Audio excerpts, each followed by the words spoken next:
This is our second message in Jude. We're still on verse 1. To those who have been called, who are loved by God the Father and kept by Jesus Christ. There are three things in there. First of all, to those who have been called. Called. There are a choice of many words that could have been used in the original there, but the word that is used is a word that literally means to invite. In other words, God invites us to come to him. And with that invitation comes an RSVP. A response is required. And in other words, this letter that Jude is writing, this book in the Bible, is being written to those who in effect have said yes to God, to those who have been called.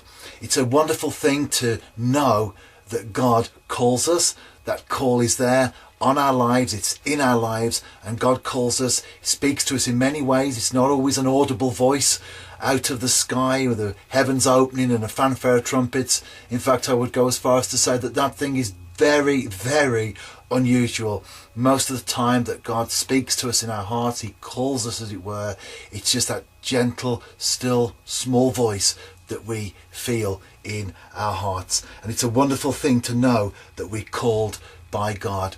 One of the three basic requirements that we need in life to be contented and fulfilled is significance. And we find that when we realize that God calls us, that we have been sent that invitation.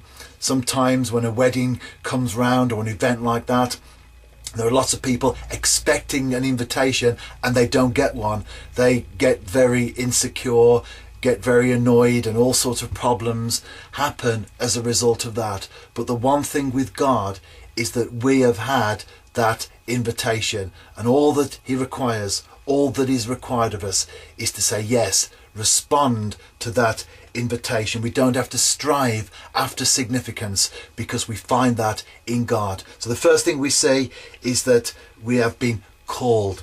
The second thing is those who have been loved by God the Father. So we're called and we're loved. Love means many things today. When you mention that word, it conjures up all sorts of images in people's minds, and all different types of things come to mind. And in many ways, the biblical love that I'm talking about now has been blurred by modern society. Love has become a feeling. Love has become something conditional. In other words, we may not say the words, but in other words, you love me and I'll love you, or I will love you if there's something in it for me. Conditions attached to it. But God's love is totally and absolutely without condition. It's unconditional. It's deep, it's constant, it's reliable, and it's true. He'll never let us down. His love is total and absolute for each and every one of us. It doesn't fluctuate. If you see the stock market on a daily basis, they have the graph. Sometimes it goes up and sometimes it comes down. But God's love isn't like that. It is always, always constant for each and every one of us. And the second basic requirement after significance that we all need in our lives is love. Significance and love. And it's wonderful to be loved by people. It's nice to feel loved, but that love can change. That love can diminish or increase or sometimes disappear altogether. But the great thing is that God's love never ever goes away. And if that's the foundation that we build our lives on, then whatever comes on top, if it sort of disappoints us from time to time, it doesn't discourage us because we still have the foundation of God's love in our lives. We don't have to strive after this love because he already loves us.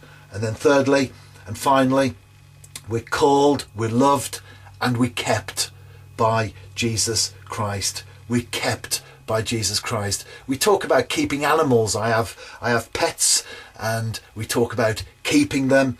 And what we mean by that is that we provide everything that they need. We provide their food, their water, their shelter. Everything is provided for by a third party. And in a similar way, this is coming through when he tells us that God keeps us. There are things that we can't do for ourselves. My dog can't provide her own water.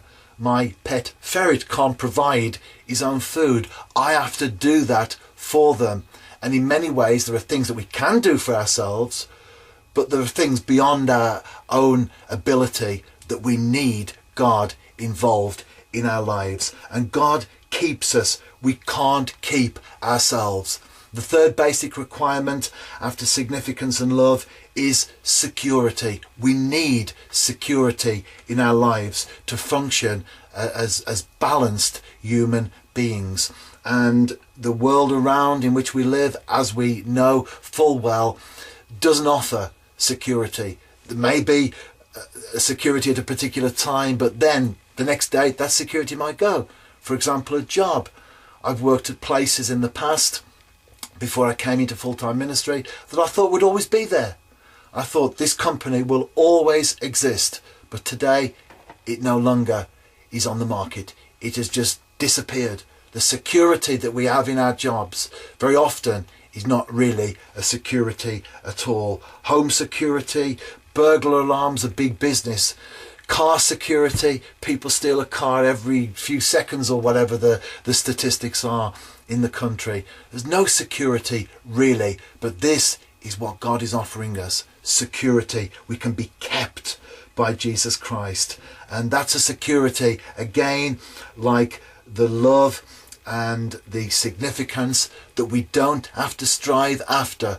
The verse tells us, or these words tell us from the first verse in Jude, to those who have been called, who are loved by God the Father and kept by Jesus Christ. When we open our hearts up to him and we allow him to come in and rule and reign in our lives, then we can take this verse and we can take it literally. We can take the promises in there and we can apply them into our lives. That we have been called, we have been loved, we have been kept, we are called, we are loved, and we are kept. And we also see the wonderful work of God in its fullness in our lives. We're called by God the Holy Spirit, we're loved by God the Father, and we're kept by God the Son.